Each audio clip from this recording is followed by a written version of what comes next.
My mom treated me like a maid my whole life because I looked like my dad. Then I got rich. Now she wants me back. I don't even know where to start, honestly. I've rewritten this post like 5 times because every time I try to explain my life, it sounds like I'm exaggerating. But I swear I'm not. I live in a small town in western Colorado, and I swear this place just traps you. The kind of town where everyone knows everyone's business, but nobody really cares enough to help. My name's Emily. I'm 22, and for as long as I can remember, my mom has treated me like I'm her personal servant. Not in the, hey, can you help with dishes kind of way. I mean full on Cinderella mode. Laundry, groceries, cleaning, cooking, errands. All of it. Meanwhile, she sits on the couch scrolling Facebook or complaining about how hard her life is. The crazy part?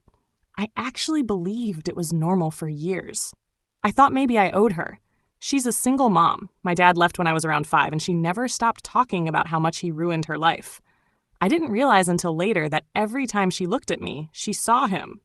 I got his eyes, his hair color, even his stupid smirk when I get nervous. She used to tell me, "You look just like him when you roll your eyes. Stop it before I slap it off your face." I remember being 8, standing there holding a broom, not even understanding what I did wrong. Growing up, she made sure I knew my place. My friends would have sleepovers and hangouts. I had chores. She'd say, "Your friends don't pay the bills, Emily. You do something useful instead of running around." And I'd just nod because arguing only made it worse. By 15, I was basically raising myself. I had to get a part-time job at a diner to pay for school clothes because she wasn't wasting money on someone who didn't appreciate what they had. She'd still take half my paycheck, though, said I owed rent. The thing that hurt most wasn't even the work. It was how she talked to me. I could clean the whole house, cook dinner, fold her laundry. She'd walk in, look around, and say, "You missed a spot on the counter." No thank you, no acknowledgement, just constant criticism. I remember one time I made her dinner after school. Pasta, garlic bread, even her favorite salad, and she literally threw the plate in the sink because I didn't toast the bread long enough. I just stood there, staring at the broken plate, and she said, "If you can't do something right, don't do it at all." I didn't cry. I just cleaned it up quietly because I knew crying only made her angrier. After high school, I wanted to go to college. I got accepted into a state university about 2 hours away. I was so proud. I thought she'd be too. I showed her the letter, smiling like an idiot. She didn't even look at it. She just said, "So you think you're better than me now?" That was the first time I realized she didn't want me to leave. Not because she'd miss me, but because I was her free labor. She guilt-tripped me into staying, said she couldn't afford the bills alone, that I'd be abandoning her after everything she'd done. I stayed. I told myself it was temporary, that I'd save up, apply again next year. But every year, something came up. Her car broke down. The water bill doubled. She needed help. I'm 22 now, still living in that same damn house, cleaning the same floors, cooking for the same ungrateful woman who hasn't hugged me in a decade. But something changed a few months ago. My aunt, my mom's older sister, passed away in March. She lived a few towns over, and honestly, she was the only relative who ever treated me kindly. Every time she saw me, she'd whisper, "Don't let your mama break you, honey. You've got your daddy's fire. Use it for something good." When she died, Mom acted devastated, like Oscar-winning performance devastated, but I noticed she hadn't talked to her in years. I went to the funeral alone because my mom wasn't feeling up to seeing people. Afterward, I stayed behind to help the lawyers pack up my aunt's things.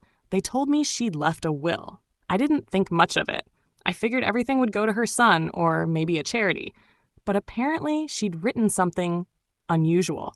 The lawyer said, "Emily, your aunt wanted you to know she saw how hard you worked. She left you something, but it's conditional. You'll receive it on your 23rd birthday." I was stunned. My mom had no idea. When I got home, I told her I'd been at the lawyer's office, and she immediately got defensive. "Why are you talking to lawyers? What did she say about me?" I told her it was nothing serious, just about Aunt June stuff. She didn't buy it.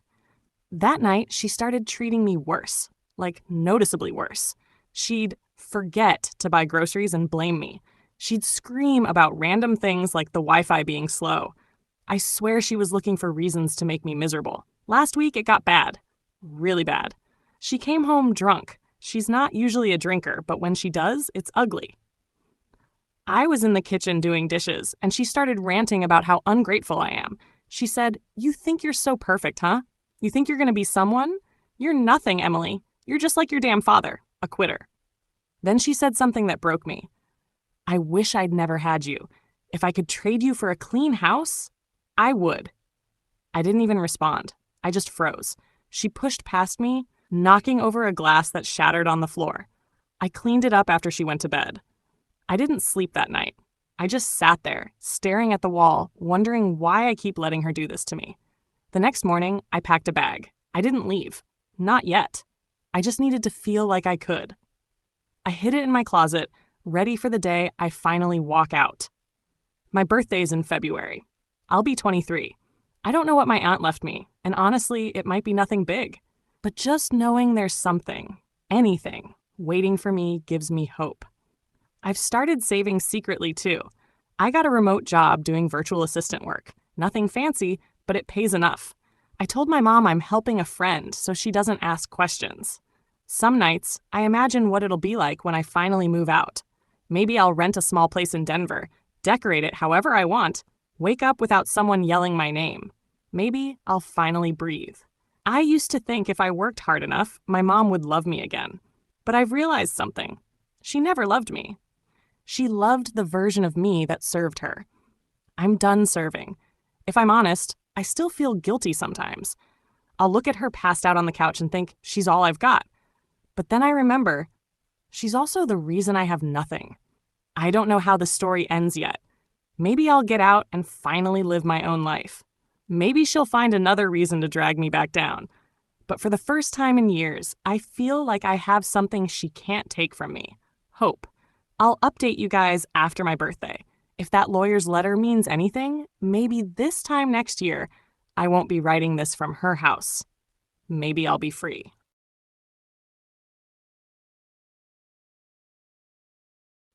Hey Reddit, it's Emily again.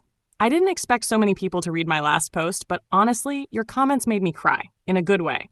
I've never had strangers be that kind to me. A few people told me to leave right away. I wish it were that easy.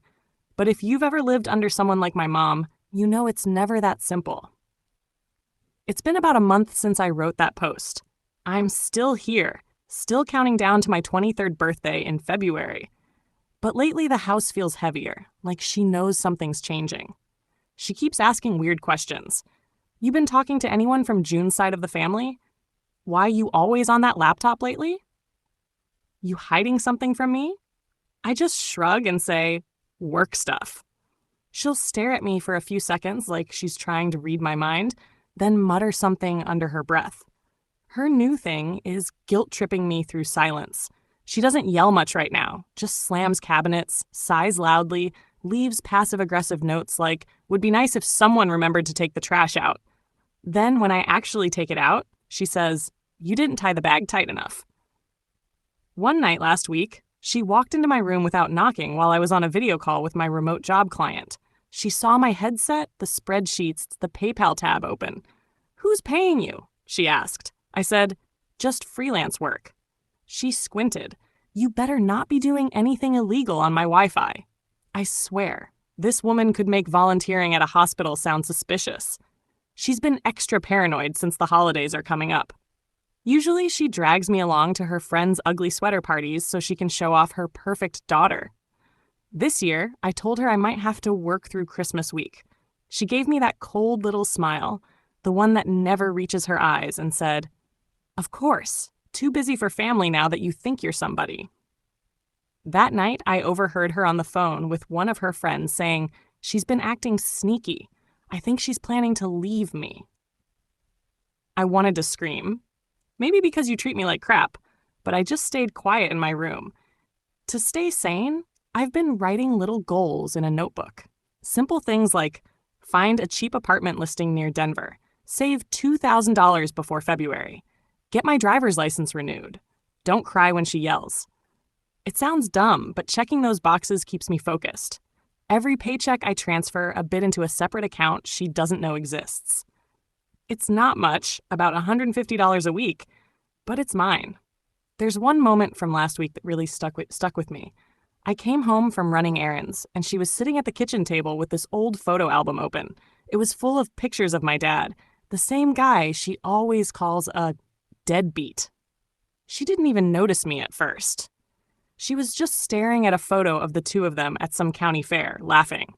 When she finally looked up, her face hardened instantly. "What are you staring at?" she snapped. "Nothing," I said. "I just never saw those before." She slammed the album shut. "You don't need to. He walked out on us." I almost said, "No, you drove him away," but I bit my tongue. Later that night, I looked through a few of my aunt's old boxes that the lawyer let me bring home temporarily. There was a sealed envelope with my name on it that I'm not allowed to open until my birthday. Every time I see it, my heart races. I keep it hidden behind some old clothes in my closet, wrapped in a sweater so Mom won't snoop. This past weekend, she gave me a new rule. She said, "Since you're staying under my roof, I expect you to start paying a little more toward utilities." I already pay half the electric bill and buy all the groceries, but apparently that's not enough. When I asked how much, she said, $400 a month should be fair. I laughed. Couldn't help it. "Mom, that's half my rent if I had my own place." She crossed her arms. "Then maybe you should go get your own place." I swear she only says that because she's sure I can't. But this time I didn't argue. I just said quietly, "Maybe I will." She blinked, like she didn't expect me to respond that way. For the first time, I saw something almost like fear flash across her face. She didn't say anything after that. She just turned around, muttered something about ungrateful kids, and went to her room.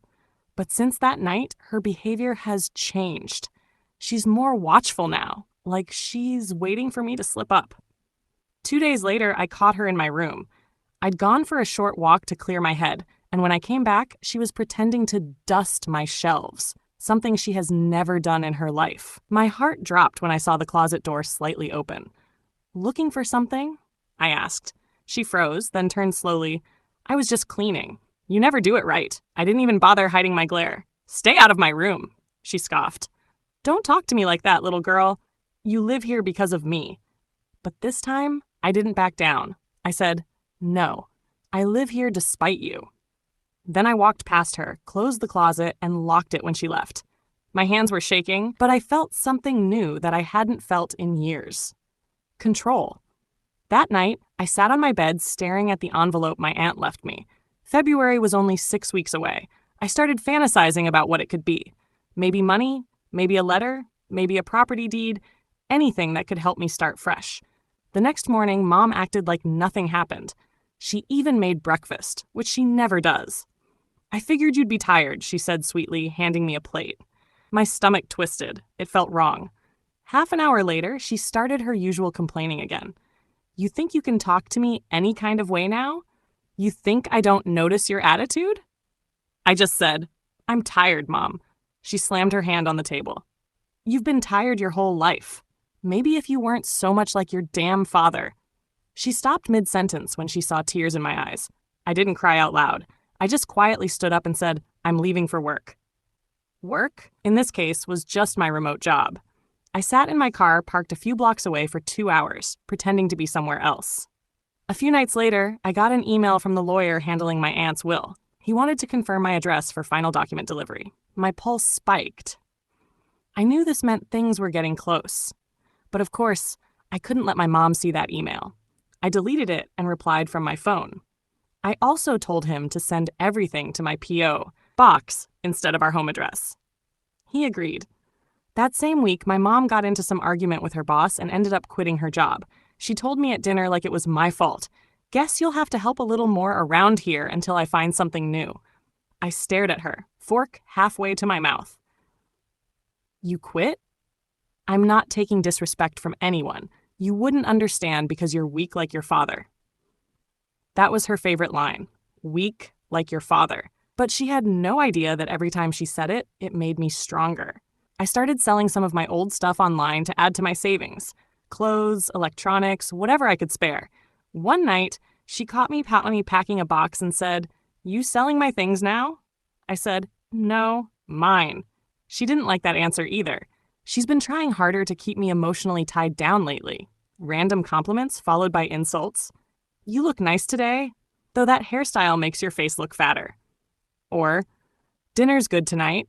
I guess practice pays off after all these years." It's like she's trying to mess with my head on purpose. A few days ago, she went out with some friends and came home tipsy again. I was sitting on the couch scrolling through listings for apartments when she stumbled in, threw her purse down, and said, "So, when are you leaving me? Huh?" I froze. She smirked.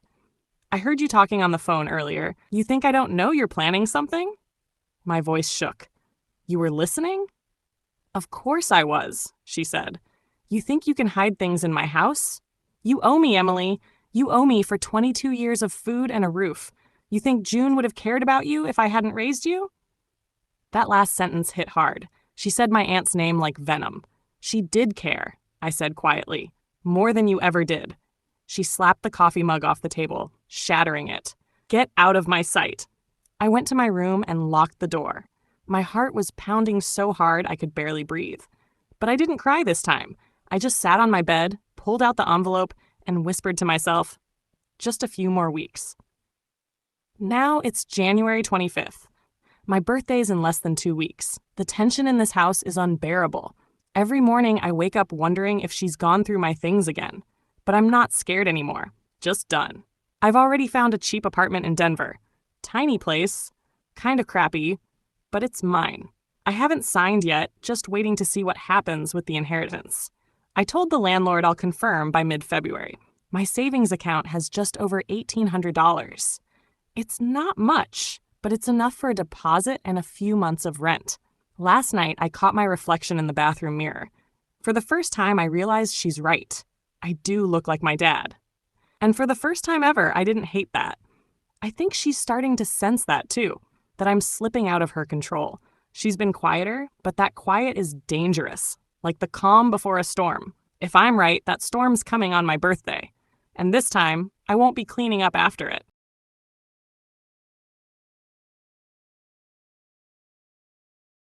Hey Reddit, it's Emily. This is the part I've been both terrified and weirdly excited to write. So my birthday came and went, and I wish I could say it was peaceful and cinematic. Cake, friends, heartfelt toasts. It was not. My mom made a big show of being sick that morning, then yelled at me for not making her breakfast early enough on my birthday, like the world revolved around her hangry mood. She muttered, "Figures you'd pick a day to be inconvenient," as if my existence was timed to spite her. I didn't scream.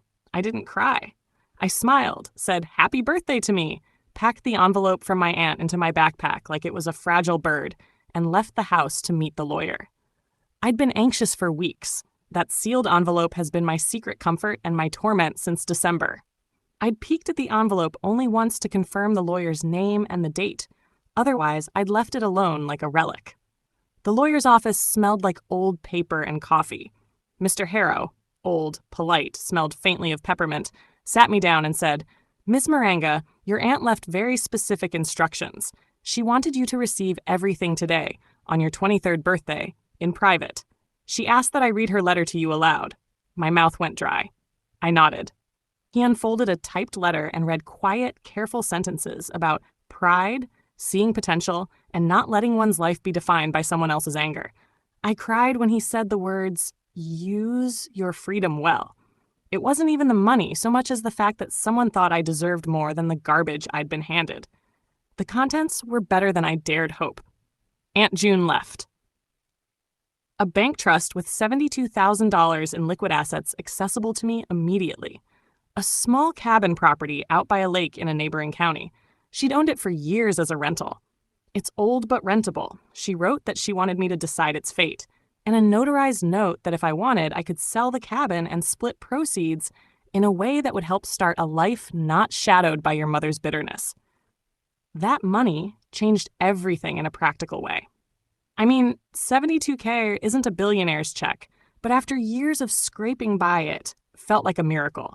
Deposit, rent, security, a cushion for schooling, a tiny emergency account that didn't belong to anyone else but me. I left the lawyer's office shaking and happy in a way I couldn't describe, It was like someone finally opened a door in a wall I'd spent my life pressed against. On my phone, I typed a text that I didn't send. I got it. Thank you, Aunt June. Then I deleted it, because how could I thank someone who died? How could I tell my mom without having my mouth torn off like the rest of my life? I decided to keep it for 2 days before telling anyone. When I finally told Mom, her face did this thing where she went from blank to calculating in half a beat. "You got what?" she asked, sharper than usual. I said, "Aunt June left me something." She said, "How much?" like she was reading the price tag of a dress. I lied and said, "Not much, just some savings she'd set aside." I watched her closely. She didn't ask to see the letter. She didn't ask how I planned to spend it. She only said, "Well, you'd better not be stupid with it. You owe me for this roof." She added almost kindly, "Pay a little more on bills, okay?" I know that sounds petty, but everything she said felt like a pinprick. What she'd done for years, treat me like the family's unpaid help. The assumption that any money I had would be hers to manage or lecture me about. I kept my mouth shut. I told her I'd think about it. That night I did a bunch of boring but joyous adult things. I opened a new bank account at a different bank. No joint access, no shared cards. I moved the $72 into a high-interest account with a small managed portion placed into a conservative index fund like some kind of adult wizardry. And I called the realtor about the cabin. I also set up a P.O. box and changed the way my online accounts were registered. For the first time in my life, I felt like someone had given me the tools to hold a life that couldn't be stolen. The cabin, out by Willow Lake, was the weirdest gift. The lawyer thought Aunt June left it because she remembered the summers she took Emily, me, to the water when I was little. The cabin was run down but had character, he said, and could probably bring in decent rental income if we fixed it. It was also a clean option. Sell it if I wanted cash, rent it out if I wanted passive income, or keep it as a weekend escape where Mom couldn't find me. I chose to keep my options open. I didn't become a different person overnight. I was still the same Emily who flinched at slammed doors and had nightmares about being yelled at for not tying trash bags. But I also started to act like someone who had bought keys to her own life. I rented a small downtown studio and signed the lease the next week, using a chunk of the trust for the deposit and first months. I hired a moving van, packed my things and my dignity, and left with 2 suitcases and the envelope in my backpack. Moving day was quiet. Mom watched like she'd been asked to watch a train depart with a child she thought was a puppy she could leash and control. She said, "You're really leaving?" And when I didn't gush with guilt, she said, "Fine, you'll learn what it's like outside." She didn't cry. She didn't call me. The day I moved in, I cleaned my little studio until the floor shone. That night, I made microwave mac and cheese and ate it like it was lobster, because I'd bought myself a small vase and a new set of sheets, and it felt like I'd done something right. I also did something else nobody expected. I said no. No to doing my mom's laundry when I came by to help. No to cooking dinner every time she asked. No to automatically handing over cash when she said she was short. Money and autonomy changed the power dynamics more than I guessed. When someone who's used to a steady supply of free labor suddenly stops answering the labor order, they panic, and my mom was no exception. She started showing up more often, hovering with the smile that never reaches her eyes and asking if I needed anything in a tone that was a trap. I realized her control worked because she could inconvenience me. My newfound quiet financial independence removed that lever. Work got better too. I quit the diner and got a daytime admin job at a small company, HR assistant, not glamorous, but steady and respectful. I took night classes online, business basics, marketing, bookkeeping, and talked to a woman named Priya who'd suggested I try freelancing as I built skills. Priya was my friend, really, a kind older neighbor who ran a crochet shop and who one night said, "If you ever want to make things or sell anything, I'll help you list it." Her faith in me made me try. Money didn't make me fearless. It just bought me boundaries. The first time Mom called asking for $200 because the car needs gas, I said no. She cried and called me ungrateful and said, "I raised you, don't forget that." I said, "I remember." I didn't give her money. I didn't feel like a monster for it. I felt like a person setting a limit for her own safety. There were consequences. Word spread, and by word I mean the small town gossip chain that weaves through church basements and grocery stores like a vine. Mom's friends started whispering in front of her. Her daughter left her? How sad. That hurt her, and in a way, I felt like it hurt me too, because I'd been the one who had to heal while she got public sympathy. But every time someone looked pityingly at Mom, I knew those were the same people who never noticed when she was mean to me in private. The cabin forced us to redefine family for the first time. I could have sold it, but I didn't. I fixed the roof, painted the porch, and put it on a rental platform. The first summer, 2 couples had good money to spend a weekend there. The checks came in, and every time I deposited a rental payment, it felt sweeter than any praise I'd never been given. I wasn't doing revenge by burning her house down or exposing secrets. I was living, and that in itself felt like the quietest, coldest, most perfect kind of payback. Mom's reaction shifted in ways I hadn't expected. At first, she tried to manipulate.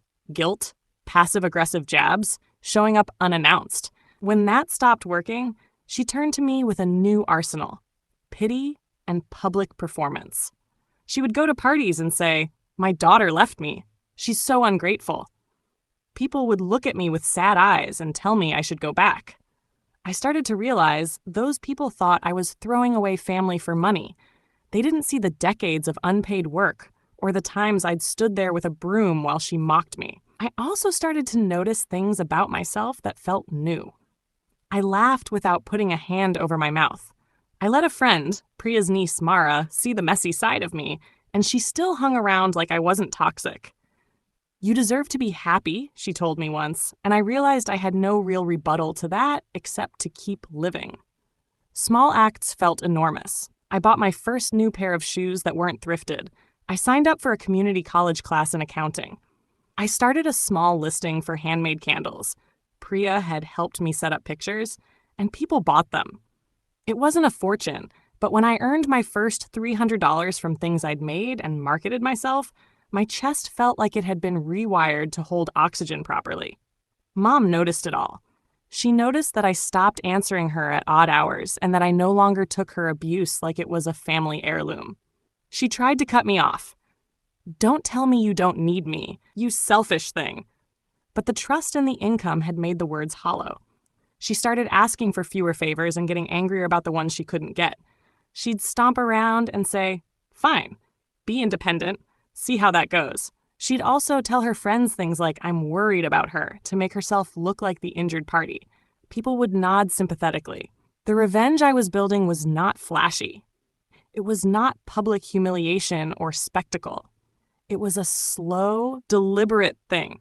Reclaiming my mornings, keeping a bank account with my name on it, saying no without guilt, and letting her watch me buy a mattress I liked. I could have done more dramatic things, told everyone the worst thing she said to me, posted screenshots, whatever, but I wanted the power that comes from not being rattled. I wanted her to see me and not have a lever to pull. So I built a life that didn't need her. I saved, I took classes, I made candles and cleaned cabins and answered emails, and I felt myself pulling tight. Sometimes I still cried. Sometimes I still dreamed I was sweeping floors in a house that wasn't mine. But more and more, those nights ended with me closing my little studio door behind me and planning the next day like someone who had permission to exist. I won't say I'm rich yet, not in the way the movies tell you rich looks. But I have something far more dangerous to an abuser than money: indifference. And to be honest, watching Mom flail as I stopped being her unpaid maid felt like the smallest, quietest, sweetest revenge I could ever plot. There's more, obviously. I can feel this story bending towards something bigger. The cabin will make me more money. The courses will give me options. I'll keep sending updates. But for now, for the first time in my life, I'm paying for my own gas, my own groceries, and my own peace. That feels like everything.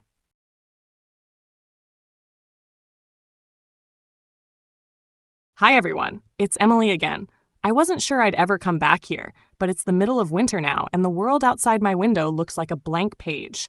Quiet, frozen, waiting. It feels like the right time to finish the story. It's been a year since I moved out. The studio that once felt echo-empty is now full of little things that make it mine. A shelf of books I actually like, candles I made myself, a chipped mug that somehow survived every move. The heater rattles, and the windows leak cold air, but I still wake up grateful that nobody can barge in and yell about dishes. My candle shop, yeah, that tiny side hustle I mentioned, has grown more than I ever expected. Priya and I renamed it June Light after my aunt. I sell online now, and some boutique in Portland even placed wholesale orders before Christmas. For the first time in my life, December didn't mean panic over bills. It meant staying up late to pack boxes and sip cocoa while the whole apartment smelled like vanilla and pine. The cabin is rented solid through spring. After I fixed the roof and painted the porch, tourists started leaving 5-star reviews. I hired a local handyman, Dave, to help with upkeep, and he's become something like family, a quiet guy who doesn't talk much but drops off firewood when it snows. The rental income covers more than my rent and classes. I even started saving for a small car. Mom knows, of course. Word travels faster than snow melts around here. She's called a few times, always opening with sweetness and ending in complaints. The last call went like this. Open quote, "I saw your little candle page," she said, like it was a hobby for toddlers. "It's doing okay," I answered. "You must be making plenty with all that inheritance," she added. "Enough," I said. "Enough to live." "Well," she sniffed, "don't forget who taught you to work hard." Close quote. I bit my tongue.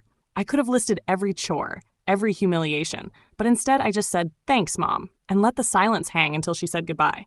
When I hung up, I realized I wasn't angry. Just done. The temperature of my feelings toward her had dropped to the same quiet chill outside my window. Cold, clean, still. I saw her once more in person, a few weeks ago. She was coming out of the grocery store as I was going in. She looked smaller than I remembered. Thinner, older, a little lost. She smiled, unsure, and said, "You look nice." "Thanks," I said. "You too." We both stood there pretending to wait for traffic even though no cars were coming. Then she said, "You could come by for Christmas dinner." I told her, "Maybe another time." And I meant it kindly. I didn't owe her a scene, and I didn't want one. She nodded, looked relieved and disappointed all at once, and walked away. Later that night, I made my own Christmas dinner. Simple pasta, garlic bread, a candle from my own line flickering on the table. I thought about how, for years, I would have done anything to earn a single kind word from her. Now, I just wanted peace. I finally had it. There's another person I need to mention. Tyler, my younger stepbrother. The last time you heard of him, he was the golden child. A few months back, he messaged me on Facebook. Open quote, "Hey, Em, can we talk?" Close quote. I almost ignored it, but curiosity won. Turns out Mom's house was falling apart financially. The stepdad lost his job. The mortgage got behind, the perfect picture cracked. Tyler wasn't calling for money, though. He said he was tired of pretending she'd been a good mother. "You didn't deserve how she treated you," he said. I was too scared to say anything back then. We met for coffee, neutral ground, public, daylight. He looked older, too. He told me she keeps saying, "Emily's lucky. Everything just worked out for her," like my happiness fell from the sky. Tyler said, "She doesn't get that you built it." Hearing that from him felt better than any apology. I didn't gloat. I just told him, "You're welcome to visit anytime, but I can't fix her." He nodded. We've texted a few times since. He even bought a candle for his girlfriend. Small things, but real. The part that feels most strange is how normal my life has become. I still work part-time with the company Liam runs, mostly remote now, and I'm finishing my business certificate this semester. My mornings start with coffee instead of shouting. I file taxes, plan marketing, and sometimes still cry when a random kindness catches me off guard. Healing isn't glamorous. It's grocery runs and laundry days, and realizing you no longer brace when the phone rings. I think about my dad sometimes. The inheritance wasn't huge, but it was enough to give me space to breathe, and that space changed everything. I used part of the money to set up a small scholarship fund at the local community college. Nothing fancy, just one grant a year for someone who's been through family abuse and still chooses to study. I named it the June Light Fund. That felt like the truest way to honor both my aunt and the version of me who never stopped trying. Do I still love my mom? I don't know if love is the right word. It's more like I finally understand her brokenness doesn't excuse the damage. I can care about her humanity without giving her my life again. People online keep saying revenge is success. But honestly, success is just waking up and realizing I don't need revenge. I'm okay. That's enough.